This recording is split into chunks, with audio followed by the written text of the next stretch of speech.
بہت سال پہلے یہاں سے بہت دور ایک چھوٹے مگر معروف شہر کے کنارے ایک محنتی اور دیانتدار سوداگر حاجی سلیم اپنے بیٹے ایاز کے ساتھ رہتے تھے۔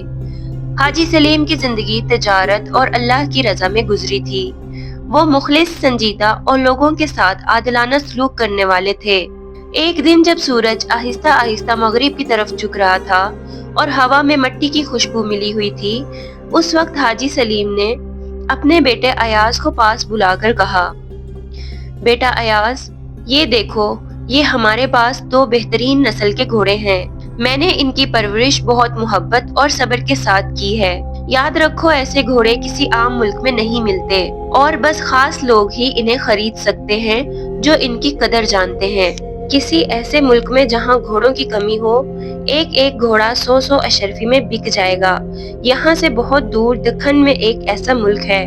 میں تو اب بہت بوڑھا ہو گیا ہوں اور سفر نہیں کر سکتا۔ اگر تم ہمت کرو اور دور دراز انجان دیسوں میں جاؤ تو ممکن ہے کہ دکن کا راجا انہیں اور بھی زیادہ قیمت پر خرید لے۔ باپ کی یہ بات سنتے ہی ایاز کی آنکھیں چمک اٹھی۔ اس نے خوابوں کی دنیا میں قدم رکھتے ہوئے کہا، ابا جان، کیا واقعی مجھے ان گھوڑوں کو بیچنے کے لیے دور ملک جانا پڑے گا؟ نئی جگہ دیکھنے کا موقع اور خوب سیر کرنے کا خیال ہی مجھے خوشی سے پھلا دیتا ہے۔ مگر حاجی سلیم نے اپنے بیٹے کو تاکید کی کہ یہ بات یاد رکھو کہ پچھم کی طرف مت جانا۔ اگر تم گئے تو ایسے ملک میں پہنچ جاؤ گے جہاں دغاباز اور فریبی لوگ بستے ہیں۔ وہاں جو بھی باہر کا آدمی چلا جاتا ہے ان کے ہاتھوں بغیر پریشانی اٹھائے واپس نہیں آتا۔ ایک دفعہ میں بھی وہاں گیا تھا، مگر اپنی بے وقوفی سے اتنی بڑی قیمت چکانی پڑی جسے میں عمر بھر یاد رکھے ہوئے ہوں۔ ایاز نے اپنے باپ سے التجا کی، آخر بتائیے تو، جب آپ ٹھگوں کی بستی میں گئے تو کیا ہوا تھا؟ حاجی سلیم نے کہنا شروع کیا، کیا تمہیں یاد ہے کہ جب تم چھوٹے سے تھے تو تمہارا ایک بڑا بھائی بھی تھا جس کے ساتھ تم کھیلتے تھے؟ 15 برس ہوئے میں اپنے کاروبار کے سلسلے میں کئی مقامات پر گیا تھا تو تمہارے بھائی کو بھی ساتھ لیتا گیا۔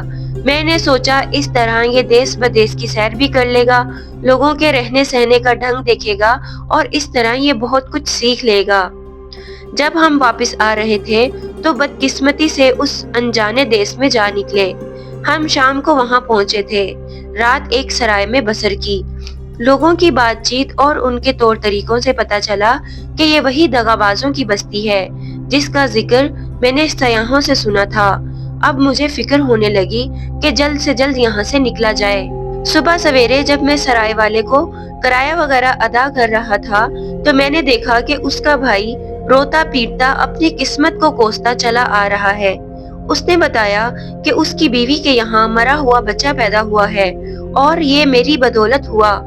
یہ سن کر میری حیرت کی کوئی انتہا نہ رہی۔ اس دغاباز کا کہنا تھا کہ جب میں شام کو گھوڑے سے اترا تو بہت زور زور سے ہانپ رہا تھا۔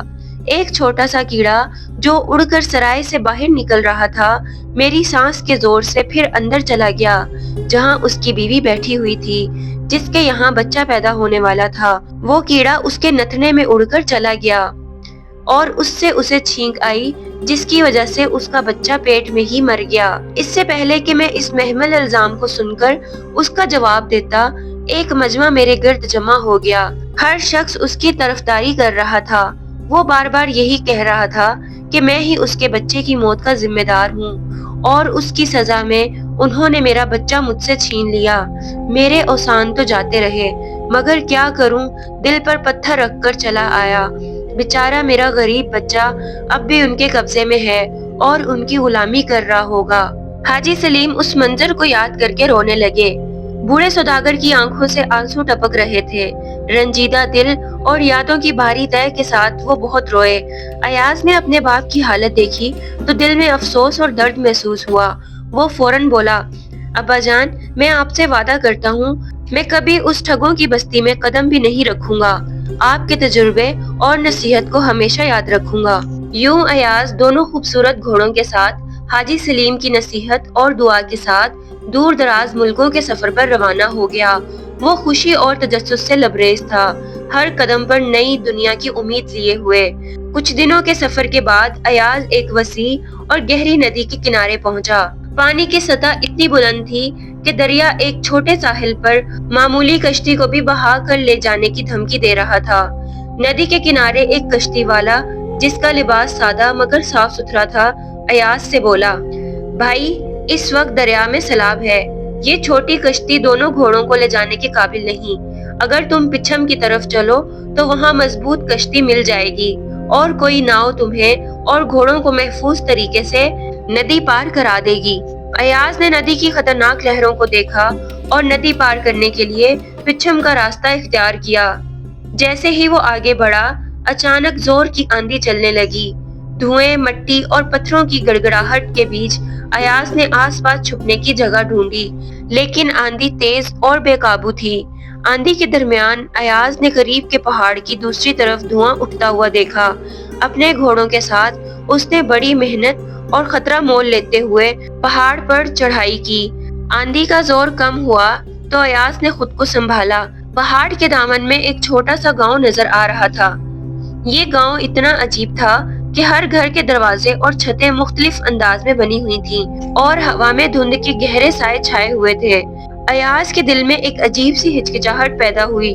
سوچا شاید یہ وہی ٹھگوں کا گاؤں ہے جس کے بارے میں ابا جان نے بتایا تھا۔ ایاز نے وہاں سے واپس جانے کا ارادہ کیا کہ اچانک ایک پتھر کھسک گیا۔ ایاز لڑکتا ہوا اسی عجیب و غریب گاؤں کی جانب جا گرا۔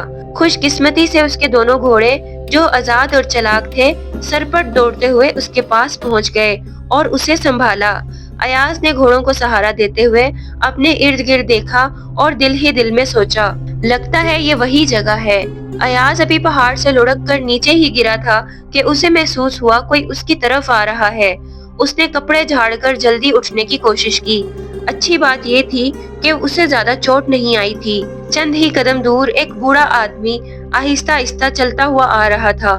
اس کے ہاتھ میں لکڑی کا سہارا، چہرے پر جھریاں، سر پر پرانا سا عمامہ اور آنکھوں میں ایک عجیب سی چمک تھی۔ ایاز نے سوچا، لگتا ہے اس ٹھگوں کے گاؤں میں بھی کچھ سادہ دل لوگ رہتے ہیں جو دوسروں کی فکر کرتے ہیں۔ وہ شکریہ ادا کرنے ہی والا تھا کہ اچانک وہ بوڑھا زور زور سے چلانے اور رونے لگا۔ ایاز گھبرا گیا اور سمجھ نہ پایا کہ کیا ہوا ہے۔ پھر اسے معلوم ہوا کہ جس مقام پر وہ گرا تھا وہاں نیچے ایک چھوٹا سا مینڈک دب کر مر گیا تھا۔ بوڑھا مینڈک کو اپنی گود میں اٹھائے چیخ رہا تھا، ہائے میرے بچے، میرے پیارے بچے، میں تیری موت کا بدلہ لوں گا، ضرور لوں گا۔ تجھے یوں بے دردی سے کچل دیا گیا، یا اللہ یہ کیسا ظلم ہوا۔ بوڑھے کی ایسی بلند آوازیں سنتے ہی گاؤں کے کئی لوگ دوڑتے ہوئے آئے۔ وہ سب ایک عجیب انجانی زبان میں آپس میں باتیں کرنے لگے۔ پھر ایک نوجوان لڑکا ایاز کے پاس آیا اور ٹوٹی پھوٹی زبان میں بولا، اے مسافر، یہ بوڑھا بہت دکھی ہے، اس کی کوئی اولاد نہیں تھی، یہ مینڈک اس کی اکلوتی زندگی تھا، اس بوڑھے نے اسے اپنے بیٹے کی طرح پالا تھا، اب تم نے اسے مار دیا، اب وہ اکیلا رہ گیا ہے، اسی لیے یہ اتنا زیادہ رو رہا ہے۔ پھر آہستہ آہستہ پورا گاؤں اس کے ساتھ ماتم کرنے لگا۔ ایاز حیران، پریشان، شرمندہ، سب کچھ بیک وقت محسوس کر رہا تھا۔ دل میں سوچا، میں فوراً یہاں سے نکل جاؤں، یہ لوگ تو بہت عجیب ہیں۔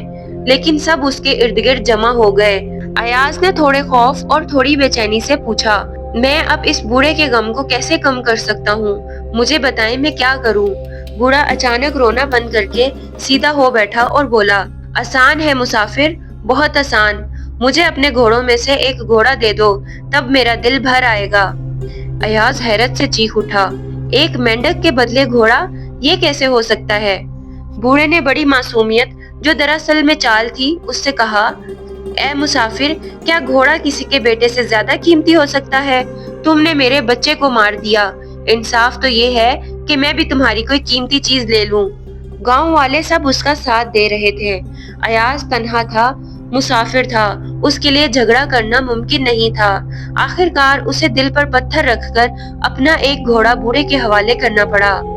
ایاز کے دل پر جیسے بوجھ سا آ گیا، اس کا چہرہ اتر گیا، قدم باری ہو گئے، وہ اداس اور تھکا ہوا وہاں سے چل پڑا۔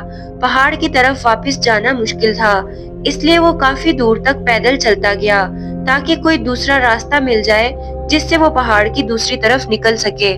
ایاز سوچ رہا تھا کہ ابھی تو سفر شروع ہوا اور ایک گھوڑا بھی چلا گیا، اللہ خیر کرے آگے کیا ہوگا۔ کچھ دیر چلنے کے بعد ایاز کو پہاڑ کے دامن میں ایک اور چھوٹا سا گاؤں نظر آیا۔ بھوک، پیاس اور تھکن سے اس کی حالت خراب تھی۔ وہ سہارے سے چلتا ہوا ایک جھونپڑی کے دروازے تک پہنچا اور آہستہ سے دستک دی۔ دروازہ چرچراہٹ کے ساتھ کھلا اور سامنے ایک کانا بوڑھا آدمی کھڑا تھا۔ ایاز نے ادب سے کہا، بابا جی کچھ کھانے کو مل جائے تو بڑی مہربانی ہوگی، سفر بہت لمبا ہو گیا ہے اور بھوک سے جان نکل رہی ہے۔ بوڑھے نے افسوس سے سر ہلایا، بیٹا کھانے کو تو میرے پاس کچھ نہیں، لیکن ہاں پانی چاہو تو جتنا جی چاہے پی لو، آخر کار پیٹ ہی بھرنا ہے، چاہے پانی ہی سے بھر لو۔ ایاز نے شکریہ کے ساتھ پانی پیا، اللہ کا شکر ادا کیا اور واپس پلٹنے ہی لگا تھا کہ کانے بوڑھے نے اچانک سے اسے آواز دی، ارے بیٹا ایک بات تو بتاؤ، تم کہاں سے آئے ہو اور تمہارے والد کا کیا نام ہے؟ ایاز نے سادگی سے اپنا تعارف کروایا۔ بوڑھا یہ سنتے ہی چونک گیا، جلدی سے آگے بڑھ کر اس کا بازو زور سے پکڑ لیا اور خوشی اور غصے کے ملے جلے لہجے میں بول اٹھا، آخر تم مل ہی گئے۔ پھر اس نے جذبات بھرے کپکپاتے لہجے میں کہا، سنو بیٹا، کئی سال پہلے میں تجارت کے سلسلے میں تمہارے ملک گیا تھا۔ میری بدقسمتی کہ سارا مال اور پیسہ راستے میں لٹ گیا۔ میں مدد کے لیے تمہارے باپ کے پاس گیا، وہ مجھے اچھی طرح جانتا تھا۔ میں نے اس سے صرف 2 اشرفیاں مانگی۔ بوڑھا یہاں رک کر گہری سانس لینے لگا، پھر بولا، وہ 2 اشرفیاں دینے کو تو تیار ہو گیا، مگر کہنے لگا کہ مجھے ضمانت دو، میرے پاس کچھ نہ تھا اور مجھے پیسوں کی بہت سخت ضرورت تھی۔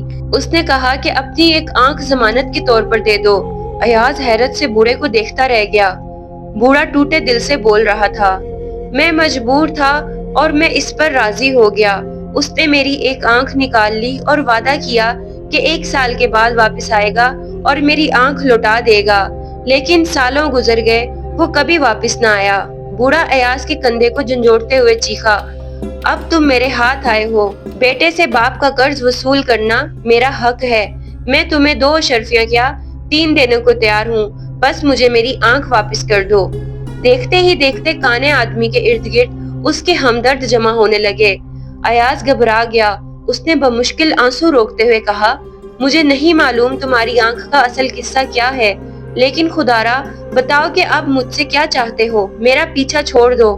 کانے نے سرد لہجے میں کہا، تم جا سکتے ہو مگر اپنا گھوڑا چھوڑ کر، تم یہاں سے چلے جاؤ لیکن گھوڑا یہیں رہے گا۔ ایاز کے پاس تو کوئی چارہ ہی نہ رہا، وہ بیچارہ اپنا دوسرا گھوڑا بھی چھوڑ کر اکیلا ہی چل پڑا۔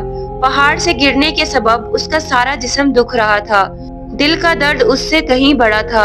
2 قیمتی گھوڑے لٹ گئے، بھوک سے حال برا تھا اور قدم اٹھانا مشکل ہو رہا تھا۔ وہ قریب ہی ایک درخت کے سائے میں بیٹھ گیا اور بے بسی سے رونے لگا۔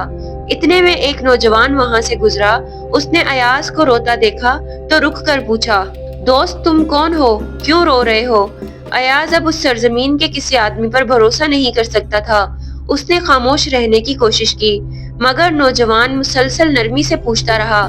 اس کے لہجے میں ایسی سچائی تھی کہ ایاز کا شک ٹوٹنے لگا۔ آخر اس نے مختصر اپنا حال بتایا کہ کس طرح دونوں گھوڑے چھین لیے گئے۔ نوجوان نے کچھ دیر سوچا، پھر بولا، چلو میرے ساتھ، میں کوشش کرتا ہوں کہ تمہارے گھوڑے واپس دلوا دوں، ہم یہاں کے راجا کے پاس چلتے ہیں۔ ایاز پہلے تو ہچکچایا، مگر پھر بولا کہ جب یہاں کی عوام اتنی فریبی ہے تو راجا بھی ویسا ہی ہوگا۔ لیکن اس نوجوان نے یقین دلایا کہ نہیں، راجا بہت رحم دل اور انصاف پسند ہے، تم چلو میرے ساتھ۔ ایاز نے دل میں سوچا کہ اب میرے پاس بچا ہی کیا ہے کھونے کو، چلو اسی کے ساتھ چلا جاتا ہوں۔ راستے میں نوجوان نے اسے سمجھایا کہ راجا کے سامنے کیا کہنا ہے۔ جب دونوں محل پہنچے تو نوجوان نے راجا سے مدعا بیان کیا۔ راجا نے حکم دیا کہ بوڑھے مینڈک والے اور کانے دونوں کو فوراً حاضر کیا جائے۔ مقدمہ شروع ہوا۔ سب سے پہلے وہ بوڑھا کھڑا ہوا جس نے مینڈک کے مرنے پر ایاز سے ایک گھوڑا لے لیا تھا۔ وہ روتے ہوئے بولا، حضور وہ مینڈک میرا لے پالک بیٹا تھا، میں نے اسے اولاد کی طرح پالا تھا، اس کی موت نے مجھے برباد کر دیا۔ ایاز نے فوراً آگے بڑھ کر اپنی پگڑی کھولی اور اس میں سے ایک زندہ مینڈک نکال کر راجا کے سامنے رکھ دیا۔ ایاز نے ادب سے کہا، جا پناہ، میں نے بھی اس مینڈک کو اپنا بیٹا بنا لیا ہے، مجھے اجازت دیں کہ میں اسے اس پہاڑ کے نیچے رکھ دوں اور یہ بوڑھا پہاڑ سے گر کر اسے مار دے، بالکل ویسے ہی جیسے اس نے پہلے مینڈک کے بارے میں کہا تھا۔